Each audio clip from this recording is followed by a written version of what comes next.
And here we are. Let's see how this is working. What's up, Dave? Oh, nothing much. That's just seeing how this thing is working. Thank you for coming on and helping me test this thing. I don't know how well it's going to do or how sucky it's going to be. Hopefully it's going to do well and I don't have to hear anything from anybody. That's impossible. It's improbable. Yeah, so give us your name. Full name, because everybody calls you Majo. Yeah, there's some discrepancy to that because it would actually technically it would be Majo, but I think the Majo just took it took a charm on its own, so I just kind of let it happen, and everybody just says Majo, but it's Majowitz is the actual pronunciation of it in but Majo is Majo. It flows just as good as Majo, so I'll take it. Awesome. Except with that one time, was it on SNY that who is it, Gary? So when they did the thing with the Keith Hernandez print on the side of his car, and he completely butchered. Yeah, I don't know how he butchered that. That was Majo. That's what it was. Majo. Dave Majo. I'll take that too. So we took your artwork and we're gonna butcher your name. Yeah, absolutely. Thanks for the praise, but I'm from Tom's River, like Todd Frazier, so it's okay. Do you do traffic reports? Yeah, no, I don't, but I actually follow his. It's a lot closer to the real thing than it is if you follow other traffic reports. Hey, look. Yeah, so Dan is checking in with us. Cool. And he's testing this so we can see his comment. We can, which is awesome. Yeah. And I can actually put it on the screen. This is some great technology. Yeah, that's cool. In the past, I had to do like so much work between putting things together to send it out, and this platform is so much easier now. Right. So hopefully this will work when we do the virtual QBC. Yeah, looking forward to that. All right. So everybody, I'm going to be honest. Dave's one of my friends. I pal around with him a lot on Twitter, off Twitter. I make a lot of fun of him, but he's really a talented artist. And I just, you and I, we really don't talk about your art. We talk about it, but I've never really delved into like, when did you start deciding to do the banner / tifos and like what other, like when did it actually start working for you that you wanted to start doing like sports inspired artwork? I think it was an accident. I never planned on doing it. I always when I first started, painting and stuff, it was the high school projects that I had to work. Sorry, my cat is driving me nuts here. Like the typical high school stuff. Give me a second. This is insane. Go play. All right. You try to be nice and let them in stay, and then they interrupt your day. So I never really found my own style until probably I was in my early 20s, and the whole baseball thing was never really a part of anything. I always focused on doing movie scenes. Like my first big lines of paintings, I always did famous scenes from movies, or I would do rock stars or something. It was never a goal to do a baseball thing. And then I have the Blue Claw Stadium is 5 minutes away from my house. It's actually the town I teach in. So it was kind of, they always have promotions and stuff. And Doc Gooden was going to be there. So I was like, oh, it'd be really cool if I painted a picture of him and got it signed. So just did it, painted a picture of him, got it signed, and then kind of just sat on it for a while. And then it was when Darren was doing with the 7 line, I believe it was the Love for Lisa benefit. So that was probably, oh God, I don't even know, 2012 maybe, early on probably. And I donated the painting to that, and it got a big reaction, and it kind of was just like, oh, maybe there's something to this. And then, the QBC thing started, and it was kind of following along with that. And I'm like, oh man, this is really cool. And I do it just as my own personal thing, really. I do try to bring, prints and stuff, obviously, to QBC. And if people do want them, it was easier then than it is now to get prints made for some reason. But it's more or less, it was like a personal collection kind of thing. I'm not like an autograph hunter really, but it became a thing to paint a picture of a player that I would like to meet, and then it kind of turned into people wanted it, and it snowballed from there. And now it's kind of like my seasonal thing. Like now I'm getting into the groove of, all right, I got to start painting Met stuff because it's getting close to that time. But it was never initial. It was never an initial goal to do sports artwork. Well, it's like when we were down in spring training. You had the print for Dom Smith, and then you had the book to get signed for a mini match. Yeah, that was the Dom Smith thing was funny because I used to work for a Chevy dealership. I was a mechanic before I was an art teacher now, and the company that I worked for was having like this truck show, and they were like, and I heard it on the radio like a week in advance, like, and Mets first baseman Dom Smith. I'm like, get the hell out of here! He's going to be in Tom's River? Like that? That's awesome. So spent a couple of days, did a painting of him. It was actually the first one I did that. I did like almost a series of them where like the color was dripping from the paintings. I know the Flexen one was one of them, and Nemo. So it was that QBC years when I did all those. And when I brought it to Dom to get signed, he like looked at it. And he asked me if he could keep it, and I was like, well, "No, man, I'm sorry. It's the only one I have." I didn't want to give it up to him, but I told him I was like, "I'm coming down to spring training, and I'll bring you a print." And sure enough, we did. And I remember he even like tweeted something, I think, and then sent me a message too, like thanking me for it. That it was cool that I remembered to do that. I was like, no, that was like my goal. I wanted to make sure he did have one. So then I kind of felt bad. I'm like walking away. I'm like, damn it, man. He asked me if he could keep my painting, and I told him no. But that was even better because then at least you had a reason to meet him a second time. Yeah, exactly. It's as nice of a guy as you'd think he would be. That was awesome. That was a cool experience. Let's see. We got a question from Dan. Yeah. Is there a player that you haven't done yet that you want to? That I haven't done that I want to? Gosh, you know what? Probably. There's got to be. I had a list going for a while of players that I wanted to do, and then it kind of always turns into, well, it would be like, well, who's going to be a QBC? I want to do those guys first, just in case, to have those paintings done. But I don't know. I think for the most part, a lot of the current players I've done, I actually haven't done an Alonso, like a legit Alonso one yet, so he's definitely on the list. Other than that, I mean, I probably should do an updated DeGrom. I only have long-haired ones. I haven't painted him in a while, but I don't know. That's probably I don't know. There was one picture actually. Darryl Strawberry just put it out. I forgot if it was on Twitter or Instagram, and it was like Ray Knight and Keith Hernandez and all them in the dugout, and I was like, damn, man, that would be a great picture. Like that would just be a really cool painting, as opposed to just doing a one-player piece, like doing a scene from like, but then I'd try to have to, find out who the photographer was or where that picture came from, because with my luck, it'd be like, I'm not going to hit it big. I'm going to hit it with a copyright problem. But I think Alonso, he'll probably be next. I think I'm probably going to get one going with him. Awesome. You know what? I'm going to show a video of what you did with Syndergaard. Yeah. Throw it up here really quick so people can be familiar with your artwork. I don't know if everybody is, so this should be about 30 seconds. Yeah, this will be about 30 seconds. We'll be right.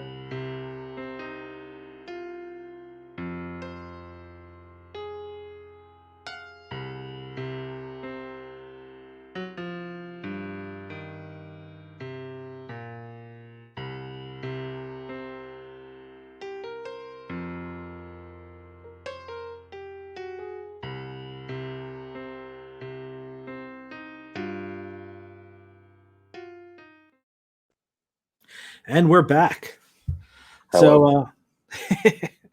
So that's a great picture that you did. I like when you do the time lapse stuff because it makes you pay attention more to the detail when it's coming out and everything. Right. So the crazy thing is too is like I don't even know why I did that Syndergaard picture. It was for some reason. I don't remember what it was, why I did it or posted it, but it's cool that you say like it's interesting to see the time lapse, because a lot of times the time lapse paintings I tell a difference when I look at them. I could see like it's not as good or it's a little bit rushed because I'm painting it usually in one sitting as quick as I can to do a time lapse. But it's like, I'm not saying like an artist is like a magician, you don't want people to see your secrets, but it's kind of like you don't.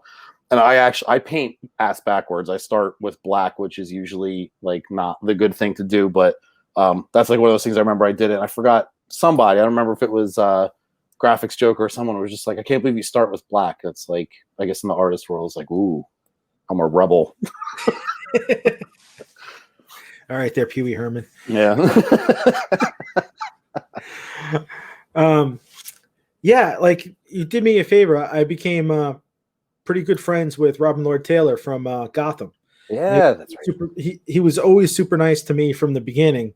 Like I got on the show and I wanted to do something for him, and you were able to do an awesome picture of the The main Penguins, Danny DeVito, Burgess Meredith, and Robin Lord Taylor. Yeah. I told him like if he didn't want it, he could donate it or whatever because your artwork is really good, and I figured he could have got good money for it. He's like, I'm not giving this up. This thing's right. He goes, nobody's ever thought to do this for me like That's that, awesome. and captured all the all three of the looks and did a great job on it. So, I want people to realize how good of an artist you are. Oh, thank you. I feel like you don't get enough credit at times. Right. It's hard, man. It is. I think a lot of it too is like it's the good and evil of social media is like it's so cool to have such an easy outlet to express your art and to show your art and stuff. And especially like when I was in high school, social media didn't exist. So it was kind of, local people knew who you were and that was it. Like with a little downtown area here, there was a building we did a mural and that was pretty much my exposure. Me and my brother painted a mural and I got a couple of freelance jobs from that. But, I think it's probably the same thing with a lot of musicians as well. It's like that social media is great, but then there's so many people that it gets diluted, I think, after a while. And then it's, I probably could do a much better job of exposing myself on social media and really getting out there, but it's kind of like, I'm not bred to know the ins and outs. Like I look at some people and they have like 20, 30,000 followers. And I think I have like 800. I'm like, wow, I got 800. That's awesome. Half of them might be fake. I don't know, but it's like, it's hard. And then it's, I think sometimes it's like disheartening to paint a picture that I'm really proud of and I'll put it out there and it'll get like 15 likes. That's always kind of like a bummer. Like, oh man, what the hell? Why? That should be more. But if it wasn't for social media though, like I wouldn't have connected like with the 7 line and gotten involved with the banners and QBC and everything. Like, and none of that ever would have happened. So it's kind of like, as a couple of people have said to me, like, man, you should be doing this as a career. And it's like, yeah, tell me how, and I'll gladly do it. It would be awesome, but it's hard, but I like it. It's still a hobby and it's still fun. Sometimes it gets a little nerve-wracking and loses its interest, but it's still a good time. Yeah, but as long as it's fun, that's what the main thing is, Right. As long as you can pay the bills with the main job and you have fun doing what you're doing, at least it's not feeling like work then. Right, exactly. When you stress, like I've talked to you when you've stressed out trying to finish the banner. You're like, oh, that's every time. What am I going to do? I don't know what. I'm just like, dude, just relax. Yeah. Take your time. Sometimes you get overwhelmed with it. And then the funny is too is like a couple of people ask like, oh, how much do you make on these? And I'll honestly say, right, I've never made $1 off of a banner that I've done. I do it because it's as cliche or as corny as it is. It's like just seeing like the pictures that like the 7 line will put up of the crowds holding it is what makes it awesome. And it's just like, oh my God, that's so cool. And then there's like the few key ones. Like to me, the one that always stood out was the 86 reunion game when Gary Carter's son and wife were like there on his behalf. And there's somebody took an awesome shot of the 7 line is out in center field. They're holding up the banner and they're standing next to it. So that was just like, that's awesome. Like it doesn't get any better than that kind of thing. But if there was ever a market for paid tifos, man, I would be all over that. Well, I have the only tifo from 2020. That's right. Yeah. Spring training, one and only. Damn. That was going to go in a museum someday. So people that don't know this, I had to drive all the way down to Tom's River to go get the tifo off of Dave to make sure it got down to spring training because he was doing his day job and then he was rushing doing the tifo too, and he thought he was going to go down to spring training, wasn't too sure. Yeah. Then I came in. I'm like, all right, here's the tifo. Then Darren's like, oh, so should we bring it back to him? I'm like, I got to take this back. If I'm taking it back, didn't we put it on Twitter? Just like if somebody wants to buy it, like you have it, find Keith and just give him money for it. Exactly. I was like, that's awesome. Hey, it's game used. Come take it. Now people, if they would have known it's the only one, right? I would have. That thing's got to go in the archives as like the one and only for that year. It was the easiest year for painting banners. I'll tell you that. We'll break it out at the next live QBC. Yeah.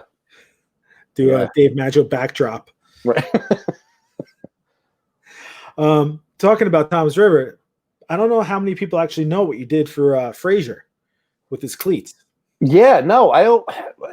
There's like a couple of stories behind that. So we had, I just messaged him out of nowhere on Instagram one day, just being like, I'd like to, get into the idea of painting cleats. I've seen some people paint them, and I'm not, raining on anybody's parade, but some of them I look at and I'm like, oh, dude, I think I could probably do something a little better than that, or so, and at least try it out and see, how it rolls. So I started doing a lot of like the Vans shoes for friends and family and stuff, like different cartoons and other stuff on there. And I'm like, I think I could really do this. I want to try a player like doing that. And I tried Twitter a bunch of times, just, trying to get players' attentions, and nothing would ever come out of it. Finally messaged Frazier, which I was in touch with him from a painting I did, and then met him and like had him sign the painting and stuff. And, kind of a little bit kept in touch with just like artwork related stuff with that. And I asked him, I was just like, he was going to the Rangers. They weren't sure what was going on because COVID shut down spring training. So it was like a luck of the draw that he was back in Tom's River for a while. So, I mean, he lives not even 10, maybe 15 minutes if there was traffic away from me. So, I just got in touch with him, and he was just like, no, let me call you. So we just, had a phone conversation for a while about like what he would want to do. And, there wasn't an agreement with the players yet. So it was kind of down to like, within the next week, here's a pair of cleats, but I'm not sure if I'm going, if I'm not going, where we're going to be, if whatever, happens. And he gave them to me, and sure enough, like the next day they agreed, and the players all shipped off. So he went from Jersey to Arizona, or I think, were they in Arizona for spring training? Yeah. So yeah, he's in the Cactus League for that at the time. And, I had like 3 days to paint cleats for the Rangers for him on there. And I'm just like, there's no way I'm getting these done, dried, back to his house for him to fly out. So, we just kind of kept in touch through texting and just like asking him what he wanted, what, designs or anything, what specifically, and, kind of just came to an idea of what he wanted. I painted them, made sure they're dried. It was funny. I sent them out to him, and he wanted them for opening day, like the regular season opening day. And they got to him about 2 weeks before opening day in Texas, but they had the shoes themselves had to quarantine for 14 days. Mm-hmm. Just the shoes. So I'm like, but it's just shoes. Like, I don't understand. What do you mean? That's insane. He was like, he was trying to get them out earlier and couldn't and everything. And he literally, they gave them to him, I think, a day early just so he can have them for opening day. But yeah, it was funny too. He called me when he was in the clubhouse, like we're putting them on, and he was just like, dude, what's your Twitter handle? I can't find it. I want to tweet it out and all that stuff. I was like, and I could barely hear it because like the other players in the background yelling and screaming and stuff. I was like, this is a surreal moment. But then I was thinking, I'm like, man, I graduated a year after this guy. I'm older than him, and I'm the one that's like, oh yes, Mr. Frazier, sure. Like, what else are you? My Twitter handle is this. He's like, oh yeah, all right, cool. And such a nice guy. Like, he really is cool. And we kept in touch again when he came back to the Mets, and originally wanted a September 11th pair of shoes to be done, but then they weren't going to be home. They played that game away. So the idea we had for that, I was going to switch them to do for the last game of the season. And everything kind of got just sloppy towards the end of the year. And they all just kind of came to a thing where it was just like, I had the shoes done and they could go to him, but he was just like, now he's not on the Mets anymore. So I actually have a pair of his cleats that are painted that, are Mets design. Like, they have FDNY and NYPD on the other ones, like for September 11th, but it's like, now he doesn't know where he is. I'm probably going to either paint over him or have a pair of cleats that, he never wore or is never going to wear, or maybe he should just take them, sign them, and auction them off or something. I said that to him, like, because there's a lot of he does a ton of stuff with little league teams around here, like, because obviously he was in the Little League World Series and all that stuff, and he has a lot of different schools and stuff for the kids and everything, and supports the team. I was like, that might be a good, never before used, never before seen type of thing to auction off, and then could go for something good. We got Joe DeMeo saying, "Sup, Keith? No love for Dave though."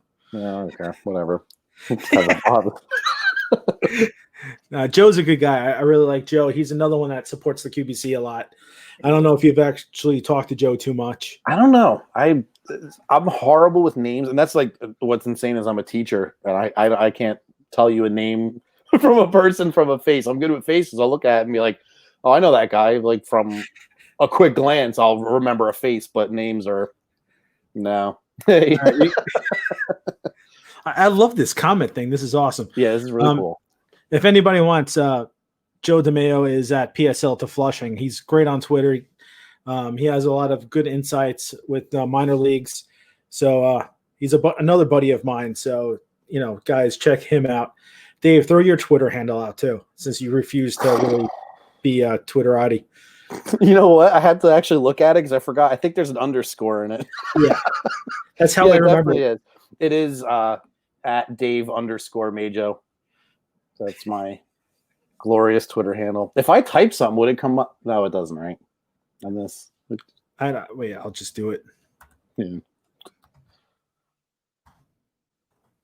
Yeah, I forgot. I remember there was like an underscore thing going around. Like, who the hell puts underscore? I think Darren actually posted that one. He's like, who puts underscores in their Twitter handles? I was like, well, I do. There was another Dave Majo that took my thunder. There we go. That's it right there. There she is. See, now you got to throw out from the Queens Baseball Convention with your Twitter handle. That world. So I think we should just talk about, are you excited about Lindor? Maybe drawing him, Carrasco? You know what? Yeah, I thought about that. I was just like, my first instinct, it was funny. Like, the first instinct when I heard, like, all right, we landed these two guys, like, for, in my opinion, dirt cheap. Like, I think a lot of people are in the same boat, like, kind of like, wow, we gave that up for them. Like, that's a pretty damn good deal. And it seems, very positive and very uplifting. I was like, 2 days ago, everybody's ready to kick Cohen to the curb, and now all of a sudden it's typical people on social media. But I thought that first. I'm like, man, I was like, I really gotta paint him. Like, that's got to be the next thing. So it's not like I didn't feel like I missed my boat. They didn't do like their introduction stuff yet, so I still feel like I have some time to do something. But maybe I'll do like a time lapse type of Syndergaard thing, like you showed, to kind of pump up the volume a little bit to get something in. But I don't know. I kind of have a feeling that there's going to be more. Like, I think something else is gonna splash soon. I hope. Yeah, I mean, even if it's not a big time, tier 1 free agent, I think they're going to get a tier, 1A or 1B, which with the talent on the team, you don't need to go too crazy. Right. Like, would it be great to have a Springer? Sure. Yeah. Before you got on, I was just reading that there might be a trade with the Cubs with Chris Bryant. I saw that too. Yeah, I saw for. I heard it was a couple of days they've been talking about it. Like, there's been communication back and forth, so that could be pretty interesting. I think. I don't know, but I also feel like there might be, like, is that going to be worth it? Like, what are they going to give up for him? But I think luckily that's where, like, Sandy Alderson kind of has a good head on his shoulders and won't let anything too drastic happen. Well, like, what if the Wilpons would do? Like, oh yeah, we'll take your player, but you got to eat some of the salary. The Mets like, here, we'll give you some of our decent talent, and we'll take the salary. Right. So it's a totally different ball game now. So absolutely. Who knows what's going to come in and who you're going to get to be drawing, and maybe you'll be working on some cleats. Who knows? I don't know. That's gotta think. It's definitely something I never thought I would get in. It was like one of those things where I never even knew. Like, I guess I knew like players always had custom cleats and stuff, and I'm like, I never knew they were hand painted. I found a few people, like, I follow them on social media and stuff, and I was just like, damn, like, a lot of them like airbrush, and they still kind of get like that graphic look. I was like, yeah, but I want to bring the idea of like hand painted to the cleats, but I think it's kind of hard to show that off and make it known. Like some people might look at it and be like, "Oh, that looks like it's hand painted. Why doesn't it look good?" Like that's kind of a touchy thing, and plus they're on their feet. So how often do you really see cleats unless it's like a picture of them or it's actually shown for a long period of time, like on TV or something if it's a real special pair. But yeah, I'd like to definitely do some more. I guess wherever Todd goes, I'll have a second pair for him. So I don't think he's coming back to the Mets though. Now, like, how hard is it to decide what kind of paint you're going to be putting on the cleats? Is it rubberized? Just straight up. I've used acrylics actually. A couple of people, like I know if you're using like a leather cleat or something, like if they have like a leather surface on any parts, if there are certain paints you should use that won't crack and kind of bend a little bit. But you know, I was kind of thinking that too. I was just like, well, all the shoes that I've painted, I've used acrylics and I've never had a problem with them. But yeah, as so far, it's kind of been trial and error. I do enough research to figure out like, all right, what can't I use? Like what's gonna stick or what's not gonna stick or what's gonna flake off. You know, if you know, paint these shoes for Todd Frazier, he takes a run to first base and all of the paint flakes off, and you know that would be pretty terrible. So luckily that didn't happen. But it was Dave_Majo. Yeah. Thanks a lot. Tom's River, damn it. I gotta get out of that town. Yeah. All right. Do you have anything that you want to plug? Social media? I guess. Well, everything on social media is Dave Majo. Just my underscore is Twitter. That's the only thing. But I think just as far as I know, my Instagram is just regular Dave Majo, one word. But that's pretty much it. I'm just looking forward to what the season could be. Hopefully, somewhat normal. Get back out there, and you know, I was kind of hoping for a spring training trip this year, but I think that looks like it's probably not happening. I think 2022. Yeah. It kind of just seems like leave well enough alone, and if they do let fans in, it's going to be so minimal. At least it's in Florida, and I know they're a little more lackadaisical with all the, you know, tightening the reins on everything. But hopefully, it's kind of, you know, a little bit more back to normal and see what happens. Yeah, until I'm able to get the vaccine with work, I ain't going anywhere. Right. Yeah. Are you considered like one of those people like off not frontline worker, but like essential? Right. Yeah. Well, it's funny. In California, production's considered essential by the governor. Now, with us, we're not essential, but they realize that our COVID guidelines are really high, right, and that the production companies are taking like no risks. So they wanted, plus we also bring a whole bunch of money into the states. Right. Like, I don't know if you saw Governor Murphy just signed a bill that the film industry can get up to like $2 billion in tax breaks. Wow. And that'll end up bringing, you know, 15 to 16 billion back into the state. Mm-hmm. Just like New York State is 240 million, and we bring back between 13 and 15 billion a year too. Wow, that's insane. Yeah, so I wouldn't. You should be in line for it then. Yeah. Hey Frank with the Let's Go Mets, awesome. I'm glad this other thing is working really well. This messaging. This is what I was saying about the other streaming platforms. You don't have some stuff like this, and it's so easy just to throw somebody up. I'm loving this. So yeah, this is cool. I'm glad everybody that jumped in. I don't want to keep Dave too much longer on this because this is my Friday night. I know, but you know, I think we're both going to run out of stuff to talk about. So, check out Dave's artwork. Dave's awesome. He does great stuff. He's also a jerk, but. Yeah. I don't mean to be. It just happens. Don't worry, you're my jerk. But anyway, for everybody that jumped in here and checked out online and helped us with this test, I might do another test tomorrow night. I might do with somebody else. I might bring Dave back. Who knows? Maybe I'll ask Joe DeMaio if he's not doing anything to jump in. But thank you for jumping in. We're trying to work on something with the virtual QBC. Maybe I'll even make an announcement live through this. So hopefully it'll all work out. And thank you guys. Thank you for the QBC support, and thank you for checking it in. Yeah, thank you. Thank you very much. It just came out.